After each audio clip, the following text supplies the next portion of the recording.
আসসালামু আলাইকুম। টাইনওয়াল ফ্যামিলির সবাইকে অনেক অনেক ভালোবাসা জানিয়ে শুরু করছি আরও একটি নতুন ব্লগ। আশা করছি আমার আজকের ব্লগটি ভালো লাগবে। ঘুম থেকে উঠে টেবিলে দেখি যে হাজব্যান্ড কাঁঠাল নিয়ে আসছেন। কাল একটা এনেছিলেন, তো সেই কাঁঠালটা হচ্ছে একটু নরম। আমি আবার নরম কাঁঠাল খেতে পারি না। নরম কাঁঠাল খেতে আমার একটু ভয় লাগে যদি গলার মধ্যে আটকে যায়। তাই উনি সকালে বাহিরে গিয়েছিলেন, একটা সীতা ছিল, তো সেখান থেকে আসার সময় হচ্ছে আমার জন্য আরও একটা কাঁঠাল নিয়ে এসেছেন। আর আলহামদুলিল্লাহ এই কাঁঠালটা কিন্তু আমার মন মতোই হয়েছে, অনেক শক্ত ছিল। আমাদের এখানে কাঁঠালের এত দাম, মনে হয় যেন কাঁঠাল না, এটা সোনা। ওনারা কেজি হিসাবে কাঁঠাল বিক্রি করেন, তো 1 কেজি হচ্ছে 9 ইউরো 10 ইউরো এরকম। তো একটা কাঁঠালে হচ্ছে 6-7 কেজি হয়ে যায়।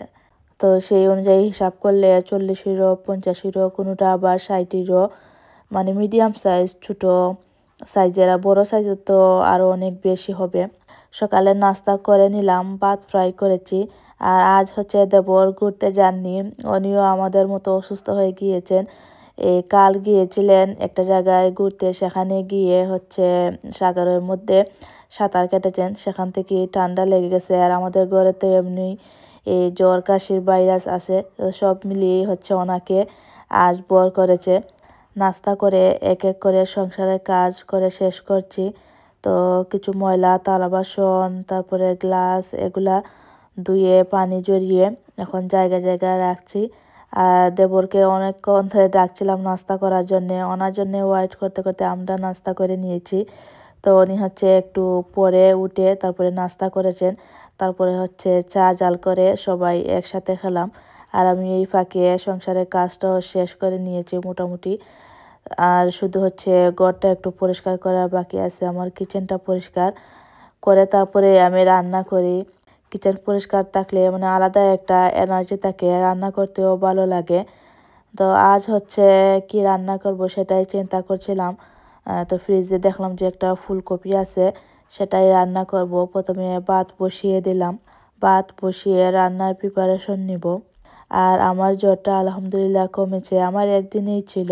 আল্লাহ মনে হয় বুঝতে পেরেছেন যে আমি লং টাইম অসুস্থ থাকলে তাহলে এত মানুষের দেখাশোনা কেই বা করবে। রান্না করতে করতে তোমাদের সাথে আজ একটা স্টোরি শেয়ার করছি।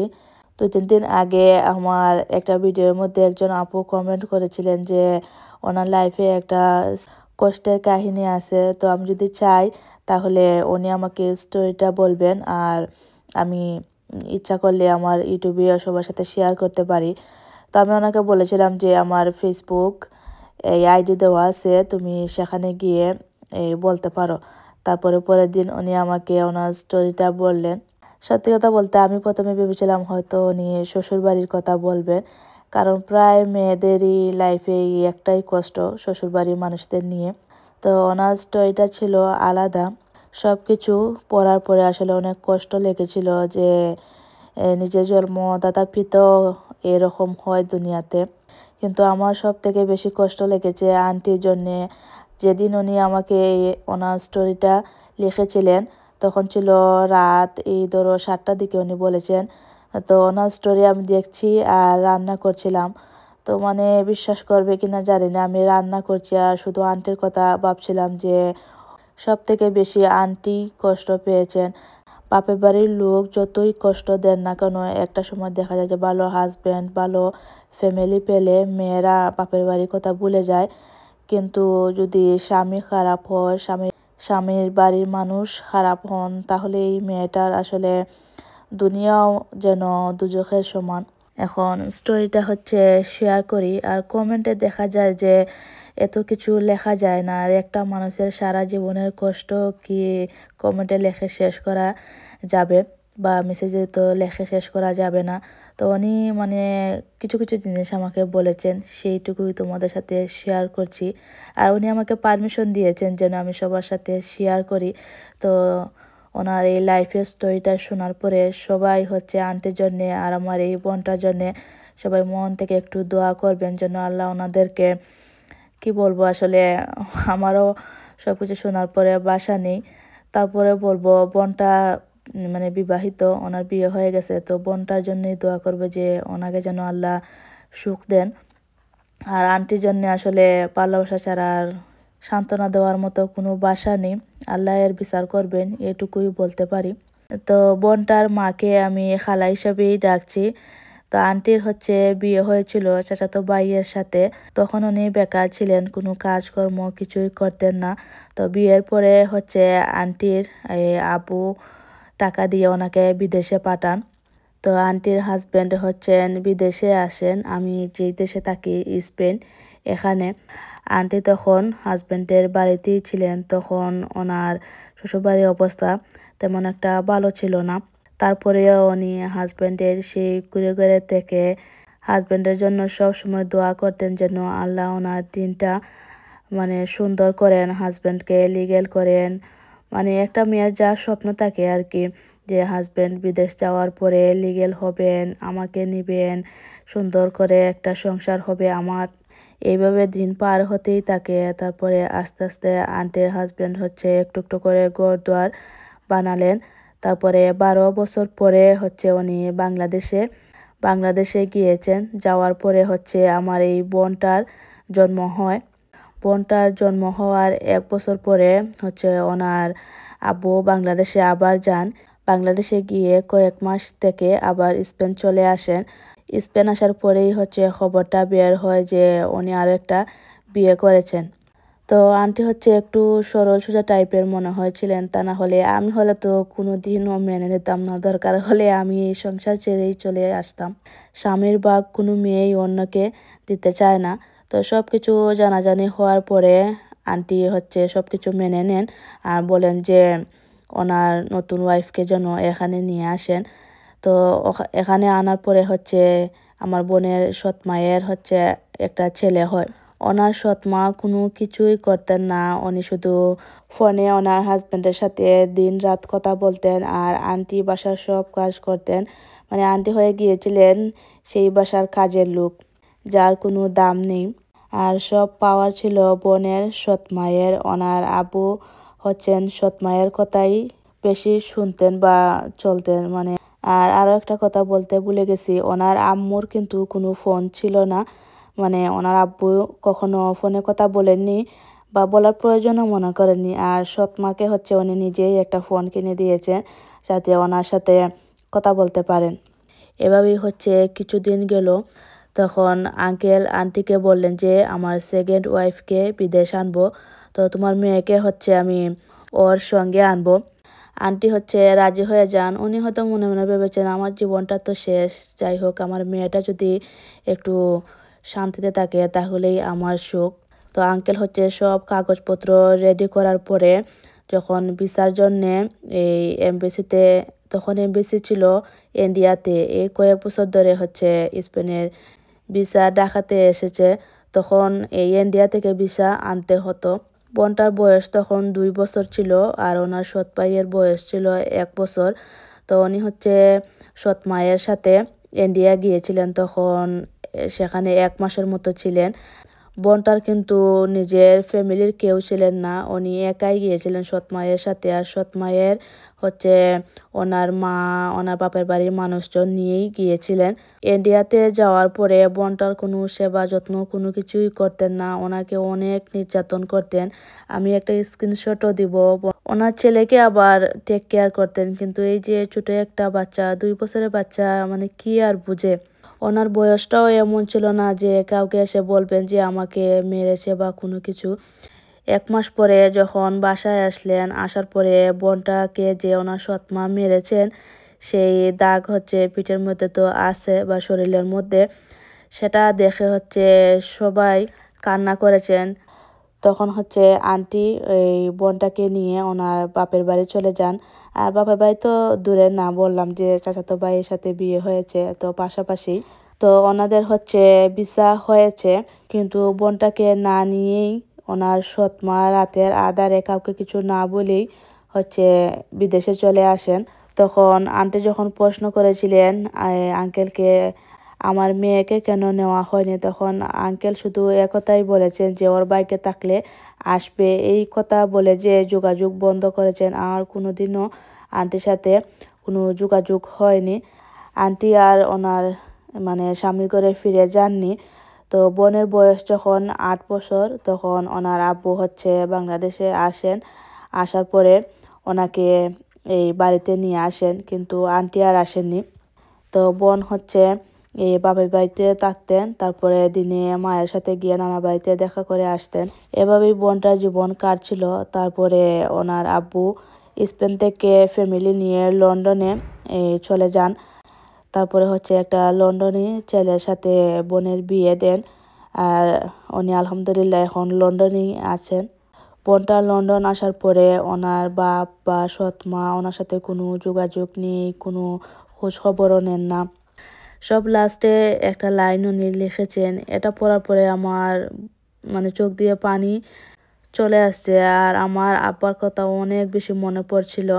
উনি লিখেছিলেন যে, শুনেছি মেয়েরা নাকি বাপের মাথার মুকুট হয়, কিন্তু আমি তো আমার বাপের পায়ের জুতার সমানও না। একটা মেয়ে কতটা কষ্টে থাকলে, কতটা কষ্ট পেলে এই কথাটা বলতে পারে। তো এই হলো বোনটার স্টোরি, তোমাদের সাথে শেয়ার করলাম। অবশ্যই সবাই বোনটার জন্য একটু দোয়া করে যেও। উনি আমার ভিডিও দেখেন, তো সবাই যখন সুন্দর সুন্দর কমেন্ট করবে, ওনার জন্য দোয়া করবে, বোনটা দেখে হয়তো একটু শান্তি পাবে। ওনার সব কিছু শোনার পরে আমার একটা কথাই মনের মধ্যে এসেছে, আর বোনটাকে বললাম যে তুমি কয়েকটা দিন সবুর করো, দেখো এই তোমার বাপই তোমার কাছে এসে বলবেন যে তোমাদের সাথে যা করেছেন উনি অন্যায় করেছেন। কারণ দুনিয়াতে কেউ কোনোদিন টকিয়ে যেতে চায় না। এই দুনিয়াতে তুমি যতটুকু দিবে ততটুকুই ফেরত পাবে, সেটা ভালো হোক আর খারাপ। উনি আন্টির সাথে যা করেছেন সেটা হিসাব না দেওয়া পর্যন্ত আল্লাহ ওনাকে দুনিয়া থেকেও নেবেন না। আমি একটা কথাই চিন্তা করি, যে মানুষটা দুঃখের পাশে ছিল, সুখের দেখা পেয়ে আন্টিকে কিভাবে যে আঙ্কেল ভুলে গেলেন, আমি তো এটাই চিন্তা করি। আসলে ওনার মনে আন্টির জন্য কোনোদিনও ভালোবাসা ছিল না, ওনার ছিল স্বার্থ। উনি আন্টিকে বিয়ে করে হচ্ছে বিদেশে যাবেন, সুন্দর একটা লাইফ করবেন, তারপরে সুন্দর বউ দেখে বিয়ে করবেন, সুন্দর সংসার। আন্টির জীবনটা মাঝপথে নষ্ট হয়ে গেল। বিয়ের পরে একটা বছরও মনে হয় না স্বামীর সাথে ছিলেন। ওনার জায়গায় অন্য কেউ হলে হয়তো এই সংসারটা আর করতো না। ওনার আব্বু যখন বিদেশে ছিলেন 12 বছর, তখন আন্টি চাইলে তো এই সম্পর্কটা শেষ করে অন্য কাউকে বিয়ে করতে পারতেন, কিন্তু হয়তো উনি এই আশায় ছিলেন যে হাজব্যান্ড লিগ্যাল হবেন, আমাকে নিবেন, এই তো কয়েকটা দিন কয়েকটা বছর, তারপরে আমার কষ্ট শেষ, সুখের দেখা পাবো। কিন্তু আন্টি তো আর জানতেন না ওনার জন্য পাহাড় সমান কষ্ট জমা হয়ে আছে। আন্টি কিন্তু এখনো বাপের বাড়ি আছেন, কাউকে বিয়ে করেননি। এই কারণেই আমি ভিডিওর শুরুতে বললাম যে বাপের বাড়ির মানুষ কষ্ট দিলে ভোলা যায়। আমি বোনটাকেও বলেছি যে তোমার আব্বু তোমাকে কষ্ট দিয়েছেন, কিন্তু তোমার হাজবেন্ড যদি ভালো হন তুমি সেই কষ্টটা ভুলে যেতে পারবে, তোমার আব্বুর কথা আর মনে পড়বে না। কিন্তু সব থেকে বেশি কষ্টটা কিন্তু আন্টির হচ্ছে। তবে এই বিশ্বাসঘাতকতার এই শাস্তি আঙ্কেল পাবেন। দোয়া শুধু এটাই, আন্টির জন্য দুনিয়াতে থাকতেই এই বিচারটা দেখে যেন উনি যে কষ্টটা পেয়েছেন, আল্লাহর বিচার দেখে উনি যেন একটা বার হলেও হাসতে পারেন আর বলতে পারেন আমাকে ঠকানোর শাস্তি তুমি পেয়েছো। ওনার স্টোরি শুনে আমার আব্বার কথা খুব বেশি মনে পড়ছিল। মেয়েরা কিন্তু বাবার রাজকন্যা হয়, একথা ঠিক।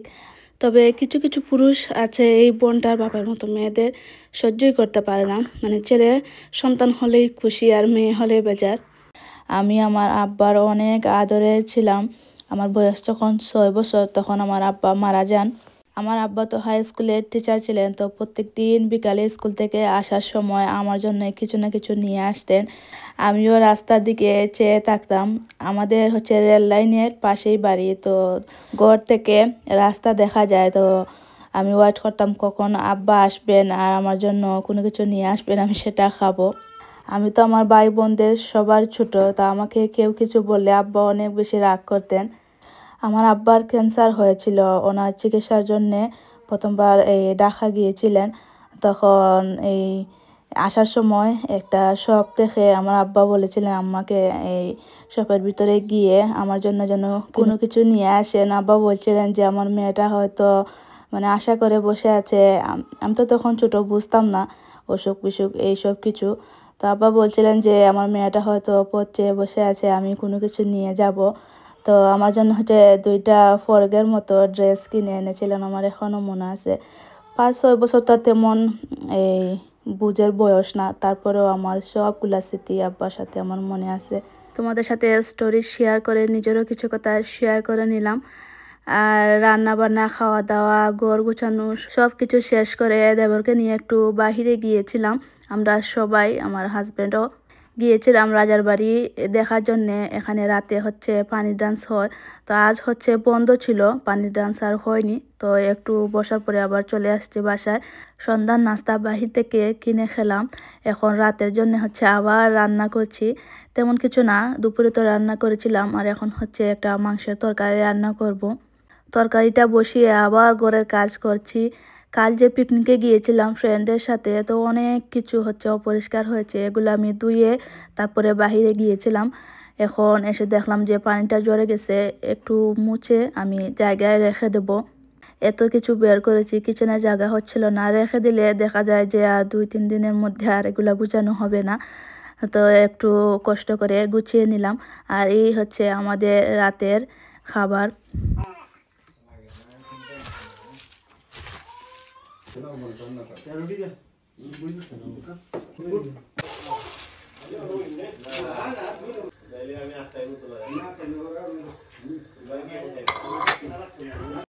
এটা হচ্ছে কালকের সেই নরম কাঁঠালটা, এত টাকা দিয়ে কিনে এনেছি, এখন তো আর ফেলতে পারবো না। তো সবাইকে খাইয়ে হচ্ছে শেষ করছি। তো আমার ব্লগটা এখানেই শেষ করছি, দেখা হবে অন্য ব্লগে, সেই পর্যন্ত আল্লাহ হাফেজ।